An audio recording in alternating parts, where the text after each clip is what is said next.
Hello and welcome to my world and a casual review. This week we're talking about The Last of Us Part 2. Now, I know there are folks, you're going to be clicking on this video and you're going to see that I'm a fat white guy and you're going to automatically assume I'm going to have negative things to say about this game. And let me just stop you right there. Uh, I don't have negative things to say about The Last of Us Part 2. I had a lot of fun playing it. And one of the big contributing factors to me enjoying this game, you just saw it right there. The flashlight actually works.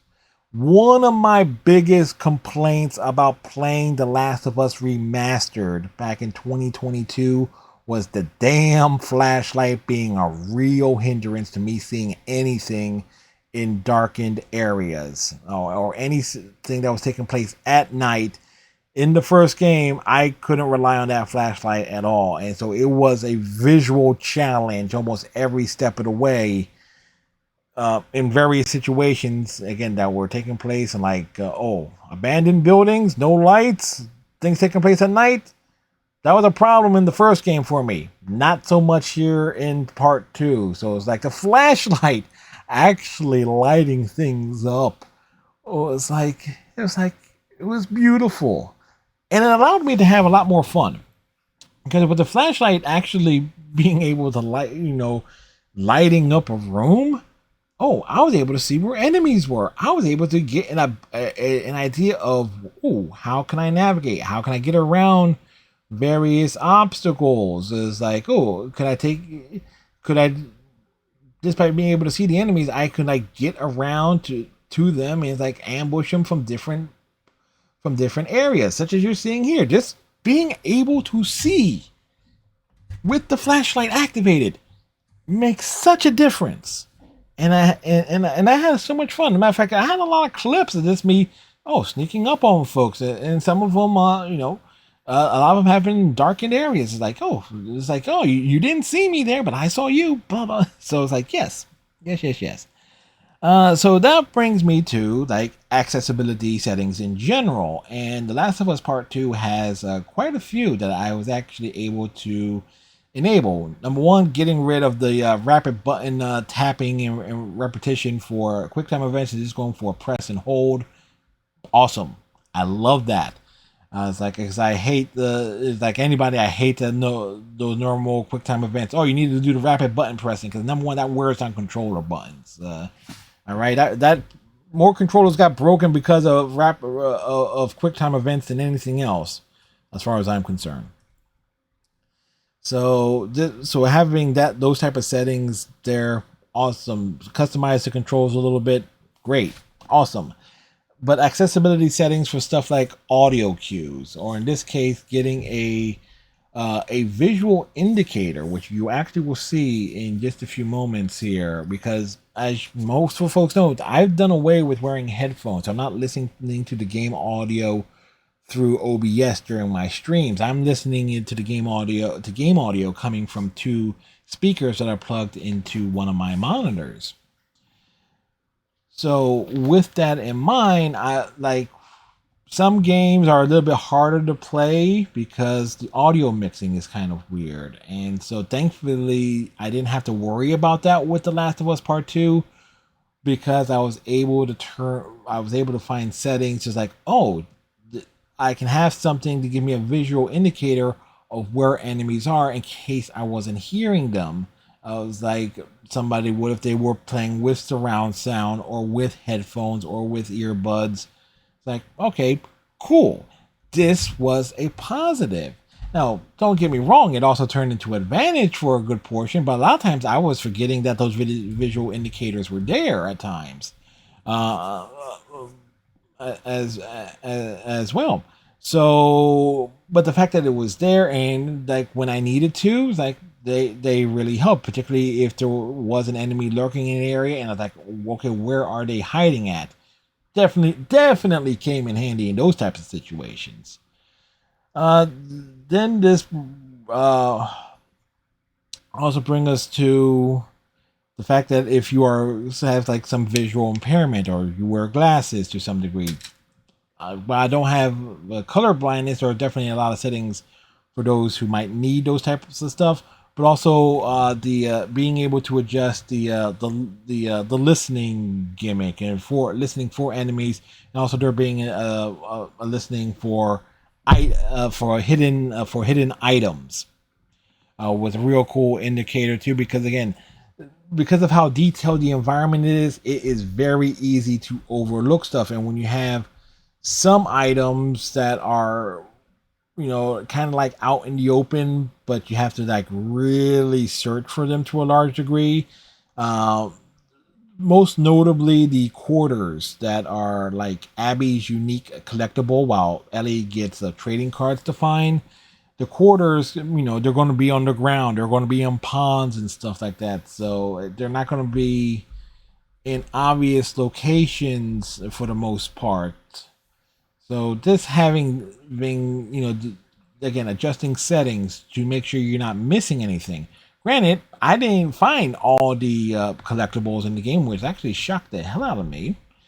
But still, the knowing what to look for, even, and you have the settings to enable to make things easier for yourself. Again, it's a casual review. I'm a casual gamer, so I'm looking at things from a casual perspective.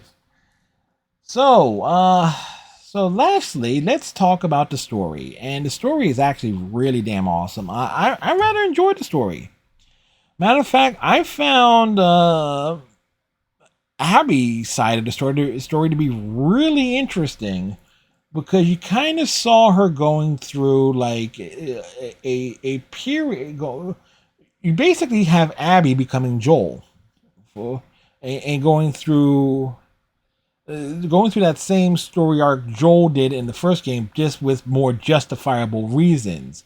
Like, okay, she, finds these two kids, and these kids are her enemy. Flat out. But she ends up bonding with them, and Lev in particular. And end up having that same relationship that was kind of tried with Joel and Ellie. It was like that real badly written, like father wishing, forcing Ellie to be his almost surrogate daughter. That was kind of like the gimmick of the first game. You don't really have that, but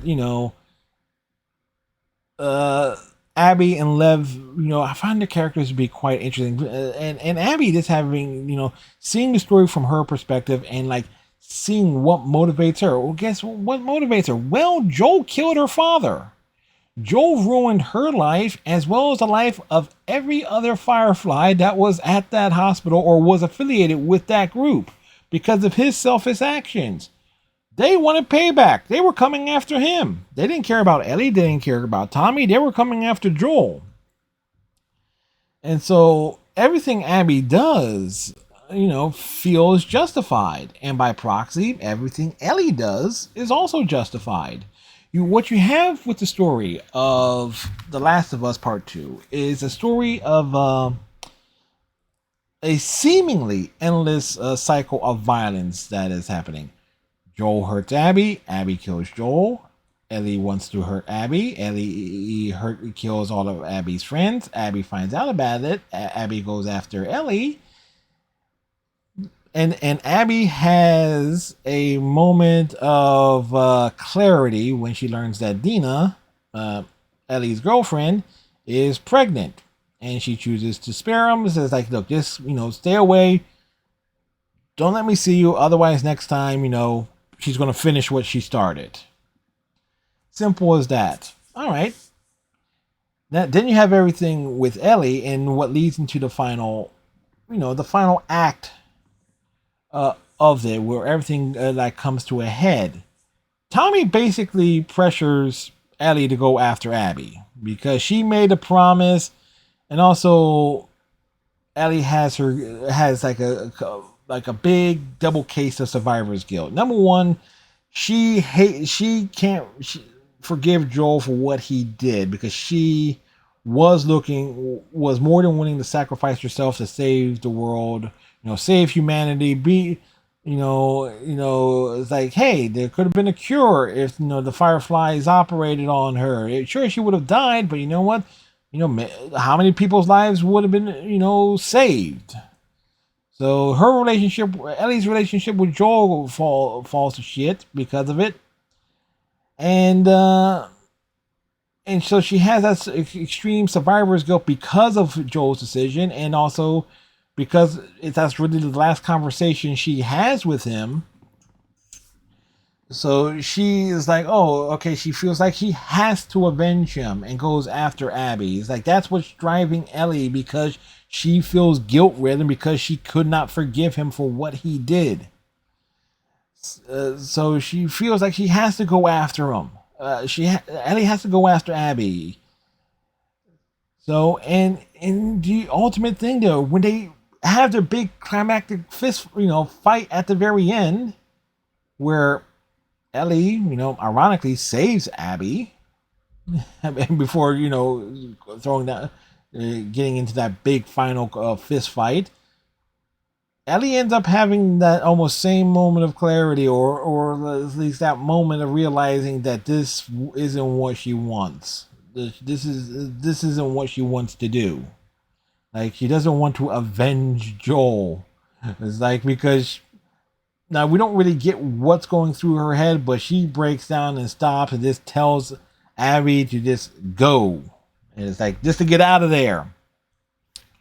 Which Abby does. So it's like, so we don't really know what Ellie was thinking at that moment, but the way it came across to me is that she had almost that exact same moment of clarity, that it's just not worth it. Joel wasn't worth it. So it's like, wasn't worth it because potentially Ellie, we don't know for sure. Ellie may have lost Dina, because the ending of the actual ending of the game is left very, very ambiguous. Does Ellie go to Jackson to find Dina, or does she consider to write it off and goes off on her own, wandering the world? We don't know. We don't know what the actual final fallout of Ellie's choice of going after Abby is. We don't know what that final effect is, and that's really damn cool. So it's like, so I'm really, if they make a third game, and that's a huge, that's a huge if at this point, because they might just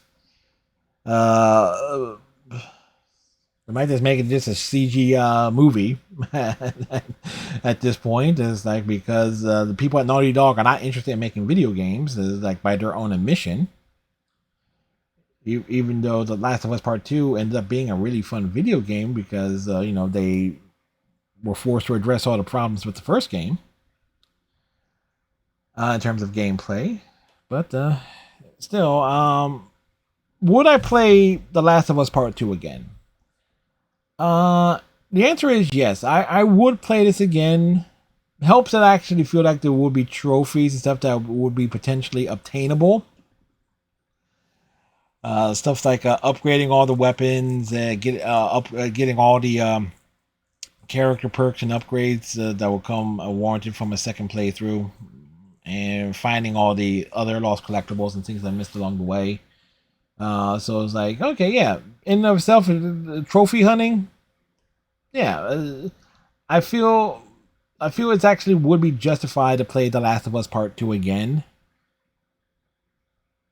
as opposed to the first game, which I will never ever play again. So, which is kind of an interesting conundrum in and of itself. So with that said, I'll wrap this rant up here.